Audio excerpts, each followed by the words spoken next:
Good morning, everyone. You're listening to the Sci-Files, an exposure segment featuring Michigan State University student research. We're your co-hosts, Chelsie and Daniel Puentes. Today we're here with Robert Logan. Robert, can you please tell us a little bit about yourself? Sure. I am a fourth-year Ph.D. student in the Integrative Biology Department and Ecology, Evolutionary Biology, and Behavior program here at MSU. And I am based, actually not at the main campus in East Lansing, but at a satellite campus at the Kellogg Biological Station out near Kalamazoo, which is the largest off-campus facility for the university. We've got like 4,500 acres of long-term agricultural and agriculture and ecological research and work out there. How often do you find yourself going out to the Kellogg Biological Station throughout the week? Oh, I live there. I live on the property. There's about 20 graduate students who live there full time at the station, and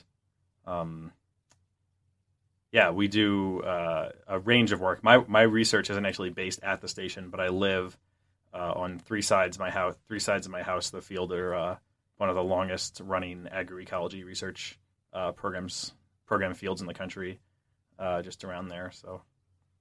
Wow, so are you living like in a house with other people, or what is it like living at the same area that you work at? Yeah, so it's a little bit strange. There's not as much, because the campus is out sort of about 30 minutes away from the town of Kalamazoo and about an hour and 15 minutes away from East Lansing. All of the housing is owned by the university, so there's a bunch of old farmhouses and family houses and stuff. So I live in a house that was built, a few decades ago, and used to have a family in there, and it's owned by the university. I think my neighbors on five houses in one direction, and maybe six houses in the other are all MSU PhD students, master students, technicians, or postdocs. And every now and then you have a transiting faculty member coming through, so it's a fun place to work. Let's take a step back for a second. What do you do at the Kellogg Biological Station? My research is not actually based at the station itself. I study the exciting field of what happens to plants after they die in deserts. So when plants are alive, they do photosynthesis, which everybody from elementary science class knows. They pull carbon dioxide out of the air and they use it to build their bodies. But when they die and the plants start to decompose and decay, that carbon that's in the plant's tissue will actually get converted back into carbon dioxide and go into the air. So just like how you and I, we breathe in oxygen, we eat food, and then we use that to make energy and breathe out carbon dioxide. Bacteria and fungi do the same thing when they're decomposing plants. And so if you're thinking about building climate models to be able to predict climate change and how much CO2 is getting into the air over the course of an entire year, there are a lot of plants in the world and a lot of dead plants. And so our climate models need to know not just how much CO2 is going into the air from fossil fuel burning and sort of these artificial processes, but also these natural processes of plant decay that release CO2. And especially since if you leave food outside of your refrigerator, things get warmer, they start to decay more, bacteria and fungi like to grow more.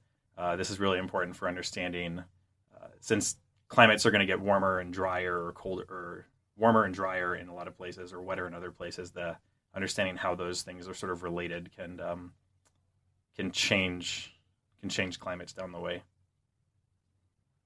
That's really interesting. I was wondering, do you look at specifically the fungi or the bacteria, or the type of plant that may be decayed or already decayed, or do you have samples from a specific desert that you look at?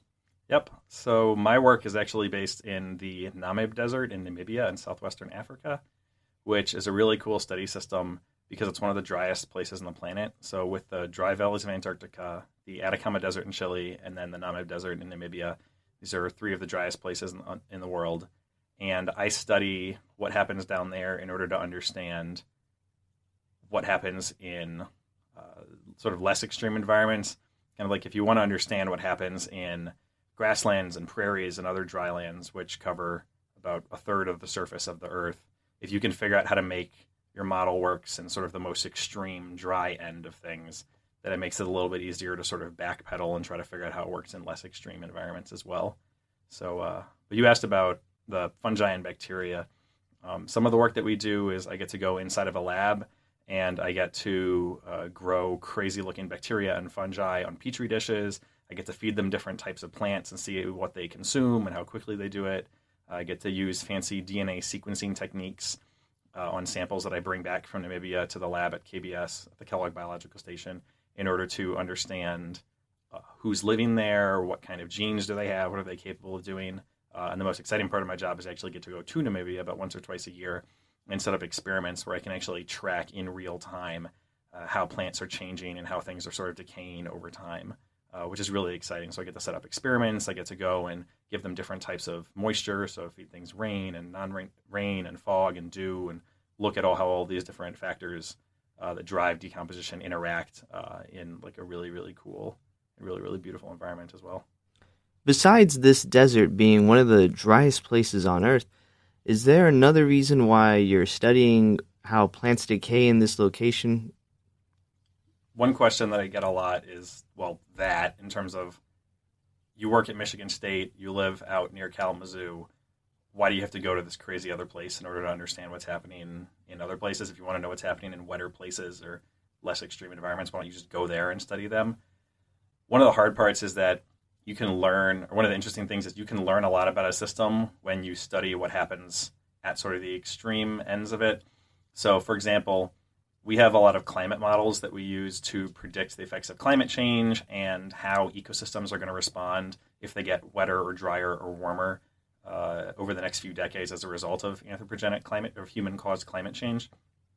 But those models don't really work very well in dry places, and part of that is because there's a lot of processes that are really unique in dry places that don't happen in forests. So, for example, if you were to take a bunch of leaves that fell from a tree in a forest here, they're going to fall to the forest floor. They're going to sit in the shade, shaded by a bunch of forest. They're going to have a bunch of rain that's going to fall. They're going to have to go through the winter. There's going to be sort of a specific environment that they're in.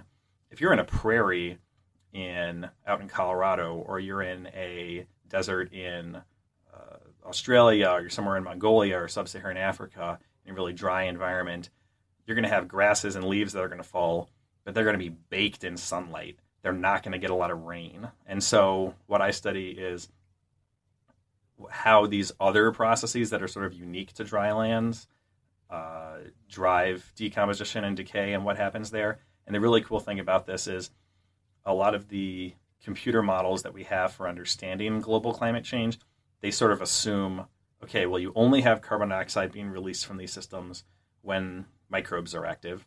You only have microbes that are active when there's water. There's only water when there's rain. Therefore, if there's no rain, you shouldn't see anything happening. But the cool thing is when we go outside, we see that there actually is a lot of things, or are a lot of things that are happening in these deserts. And we're finding that a lot of it is because there's dew, fog, high humidity. There's all these other forms of moisture that are available to the microorganisms and bacteria and fungi that live in deserts. And the great thing about the Namib in particular, so I know this is sort of a long, winding answer to your question, is the Namib Desert, there's places there where in an average year they get no rain at all. There's nothing. But right at the coast, there are about 200 days of fog every year, where it's fog that comes in right off of the Atlantic Ocean. And so the further away you get from the ocean, the less and less fog you get and the more rain. And so you have these sort of two opposing places where you've got sort of a rain zone, you've got a fog zone, and you see the two of them interacting.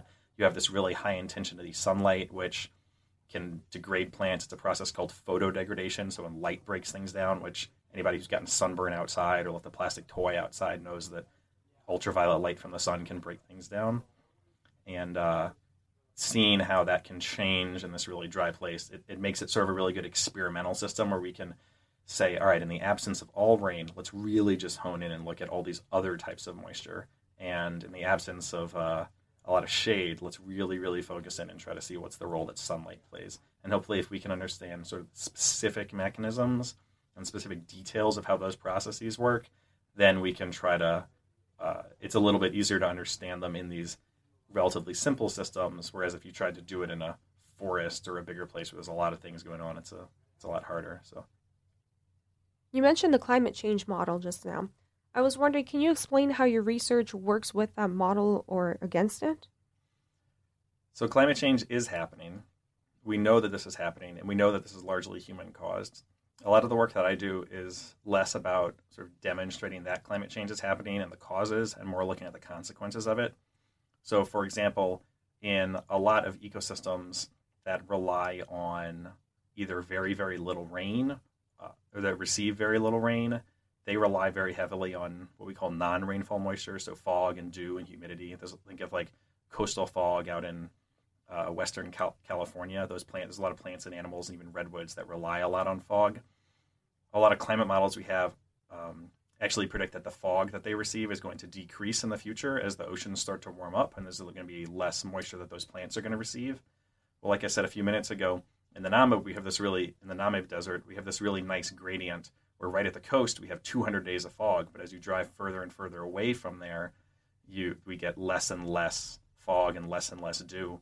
And so if we want to understand, well, how are ecosystems going to respond to decreasing amounts of these moisture sources in the future as a result of climate change, one really great way to try to study that and try to make good predictions about that is to go to a place where we see a natural gradient right now and see how are things different in these different places across this gradient, and then we can use that to better inform our predictions of how climates are going to change down the future. We talked a lot about different extreme environments and how you study how things decay in these environments. I have a background in astronomy, and I'm curious about how understanding these different extreme environments can help astrobiologists study different planetary systems and help us determine the possibility of life on those planets. The Namib Desert is so cool. And by cool, I mean it's super hot.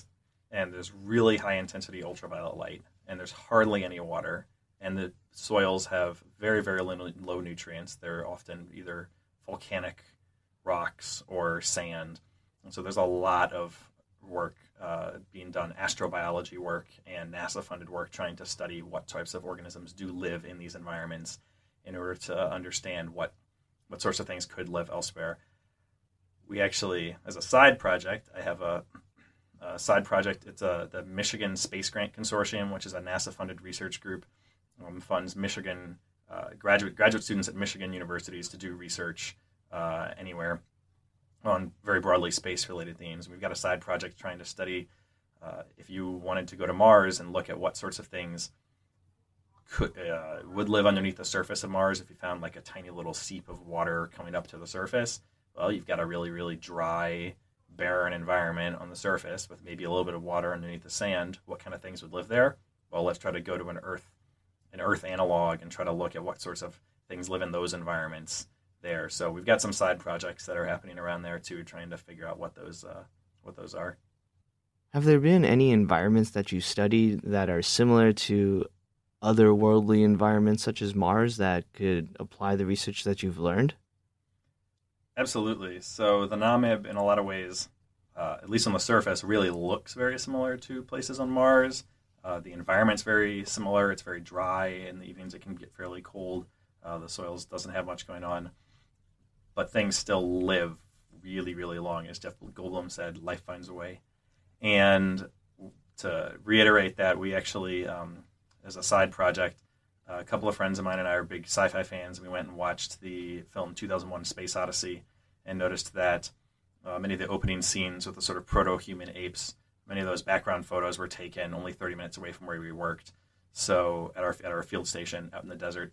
And so we went back there last year on the 50th anniversary when the film came out, and we took screenshots from the Stanley Kubrick sci-fi film, and we went to the same spot. We retook photographs in the exact same location, and we're able to align them. And I look at over 100 plants, little tiny shrubs up to large trees that were living in this incredibly barren desert that are still there 50 years later and still doing well. We were able to identify what species they were. There were multiple different types of plants.